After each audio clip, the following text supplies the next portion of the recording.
Carlos, if you're up for it, I'd love for you to just share a little bit about, how you got introduced to our group. I think Tamo already mentioned through Quantiva, but what you've recently done with PlantSwitch and some of the initiatives that Siemens is taking and working with the founders, and we're really excited to work with you as well through some ventures.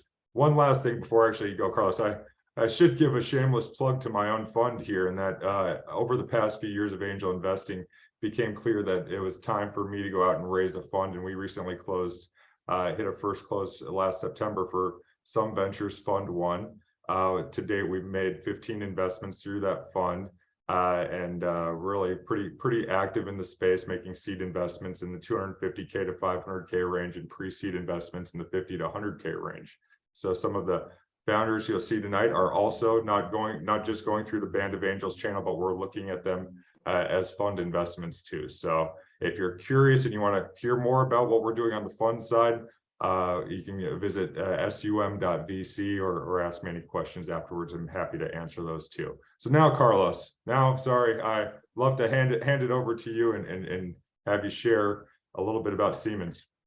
Hey, perfect. Thank you, Garrett, and nice to meet you all. Yeah, Carlos Ortiz here with Siemens. Where do I start? So you probably heard a little bit about Siemens. We've built, let's say, over half of the trains that are used in urban transport across the U.S. If you looked behind the laboratory rooms in a hospital, you'll notice the MRI machines and the CT scanners, and maybe you even remember the cell phones that we used to make back in the day. And from there to also the software that is used to design the planes that we fly in. So we do a lot of things from a technology perspective, but what I like to think of Siemens as is that we help companies transform and scale through digitalization and sustainability.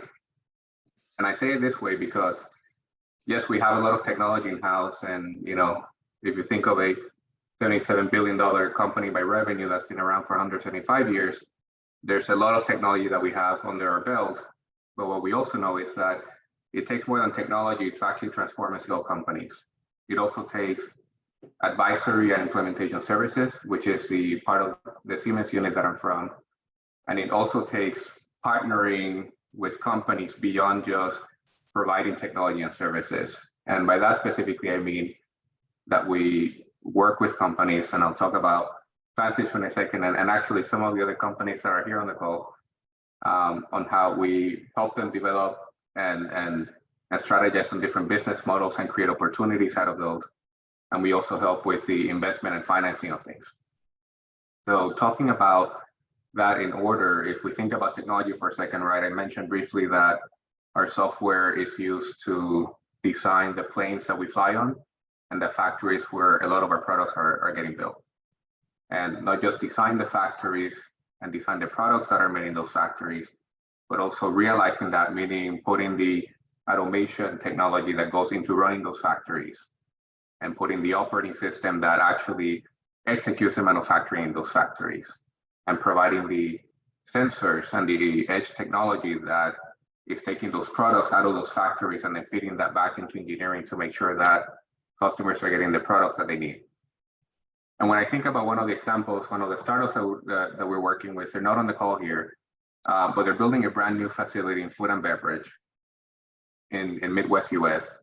And how we're helping them is we're using technology, we're using digital twin technology specifically to help simulate how that plant is going to operate and validate the cost, both capital and operating costs, and also the throughput of that plant, so that in the end they can close on their financing for their $200 million investment and be able to then realize their project and generate the profits that they're promising their investors.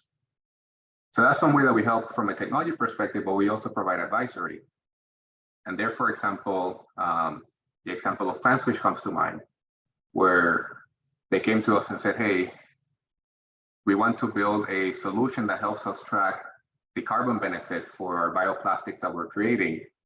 And we came in and said, yes, we can do that. We can help you understand what are all of the assumptions behind the carbon life cycle of your product, but then also look at the cost basis to ensure that the manufacturing cost position for their bioplastic manufacturing is indeed what they promise their investors, and they can not just raise more money from that perspective, but also go to their customers that want to buy bioplastics and be able to generate additional customer orders from that model that we're providing as an advisory service.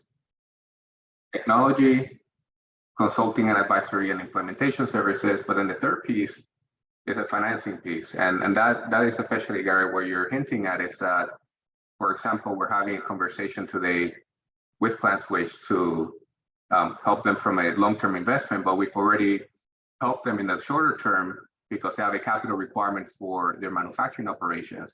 And we've been able to issue a multi-million-dollar debt facility to help them kickstart their manufacturing plants and be able to get them to not only transform, but also scale their operations.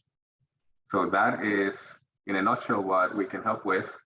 And we help at all, let's say, sizes of companies' journeys. You know, we have, for sure, you know, Fortune 500 companies, practically all of them under our purview as accounts. But we also help companies that are in the early and growth stages to make sure that they can get to that level of transformation at scale. And yeah, with, let's say, the final remark here is that I'm happy to see some familiar faces. Lauren, I think we're having a similar discussion how we can transform business models in the education and workforce sector. And I'm very excited about that. And from a go-to-market perspective, Cheryl, from a Living Purpose perspective, you know, we're let's say, still quite actively pursuing how we can do that, both from a, you know, partnership and how we use that in our marketing efforts for industrial solutions, but also how we can take that to customers, for example, consumer packaged goods, so that we can better inform their consumers on the best way to use their products and get intelligence from that. So quite a few success stories, I would say, and also stories in development in this team, and really excited to do that with the companies here. So thank you.